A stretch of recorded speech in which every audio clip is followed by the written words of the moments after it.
Hello and welcome to the Genuine Learning Blog. My name is Melissa Galasso. Today we're going to talk about something that's not an exposure draft, but rather some resources that you might need to be aware of as you're implementing revenue recognition. Now, the Private Company Council has been working with the FASB regarding certain issues that have come up during implementation, and the FASB has posted 2 memos on their website that we're going to talk about today.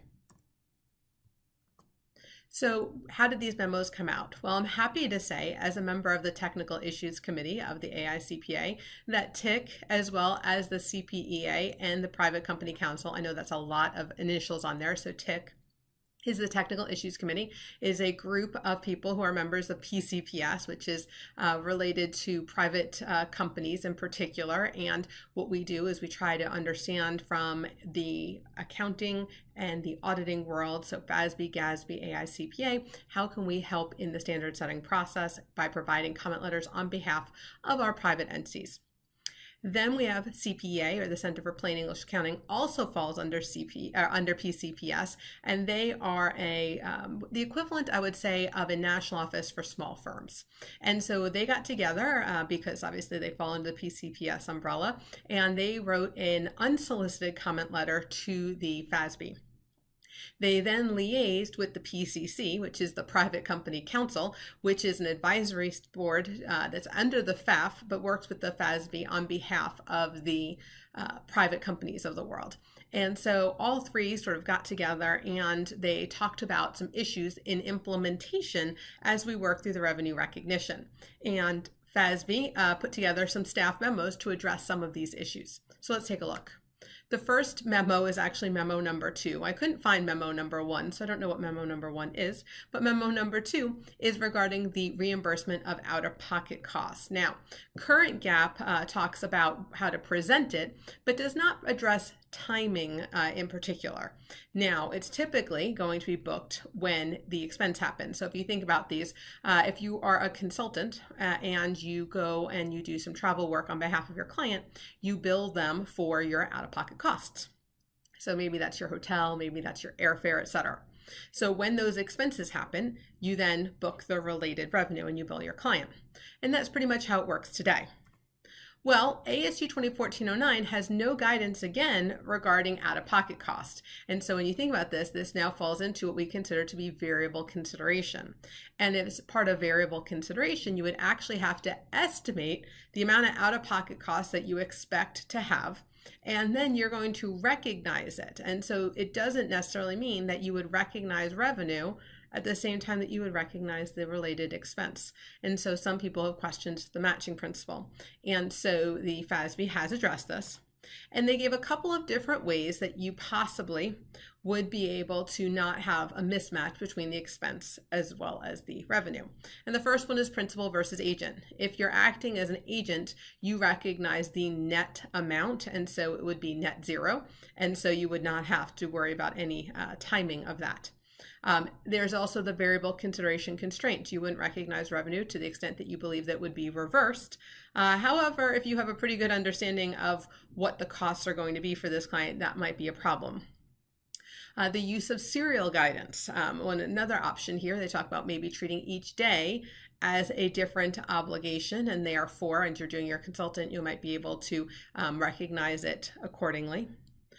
There's an invoice or as invoice practical expedient that might allow you to recognize it as you're invoicing it, or looking at materiality. So there's a very long paper that the FASB has written to help us get there. Now, it doesn't guarantee that you get there, but it's to help you get there and understand how Topic 606 would apply. The second memo has 2 different issues. The first one is step 1, the identification of a contract. And one of the determinations there is whether a contract is enforceable. Otherwise, it's not really a contract under Topic 606. The second one is related to short cycle manufacturing, and that's point in time versus overtime recognition. So let's start with the first issue here. So Topic 606 states, a contract is an agreement between 2 or more parties that creates enforceable rights and obligations. And then the next sentence, enforceabilities of the rights and obligations in a contract is a matter of law. And so the interpretation for many people was that if they had to look at their contract to see whether it was legally enforceable, they were going to have a lawyer look at every contract, determine whether it was truly enforceable. Now, the standard says it could be oral, it could be in writing, it could be a matter of customary business practice, but does that make it truly enforceable? Because, you know, there are certain UCC code, for example, that says that if you have it, it has to be in writing. So technically it's not enforceable if it's not in writing. And so there was a lot of question about what did this mean for small businesses? Did they have to engage a lawyer for every single contract? Well, FASB is clarifying that they did not intend that. They did not mean for that you would have to have a legal counsel look at all of your revenue transactions. Now, they did say if there was questions as to whether or not a particular contract was enforceable, then they would recommend you do some sort of due diligence, not necessarily a lawyer, but some consideration of why you think it is or is not enforceable. But they did not believe that a lawyer was needed to evaluate every contract. So when we look at this, issue number 2 here is regarding to the enforceable right to payment. So if you look at the concept for short-term, short-cycle manufacturing and the overtime versus point in time, overtime requires that you meet one of 3 criteria. And the first one is really service oriented, so that doesn't really apply. The second one is WIP that the customer controls, which depends in the manufacturing world. But the third one is that it's custom, but you have an enforceable right to payment for performance completed to date. And there was question as to whether an entity really could understand if they had true enforceability if there was not an explicit statement. And so FASB responded and they said, when a contract's written terms do not specify as the entity's right to payment upon contract termination, an enforceable right to payment is presumed not to exist. Now, this doesn't answer the question of forcing people into point in time that have currently been overtime.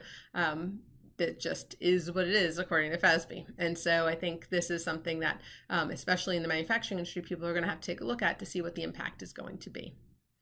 All right, they're hard to find. The memos are not easy. So I've given you the actual website citations should you have an interest in any of these 3 topics that are being addressed, so you can go and take a look at them. So hopefully this will help you. I know it's not easy because this is a video, so you're gonna have to type carefully, but hopefully that will help you as we go through this. Maybe we'll put a comment in there as well for them to make links. All right, so that's it for today's blog. Thank you so much for joining me, and I hope to see you on a future blog. Have a great day, guys. Bye-bye.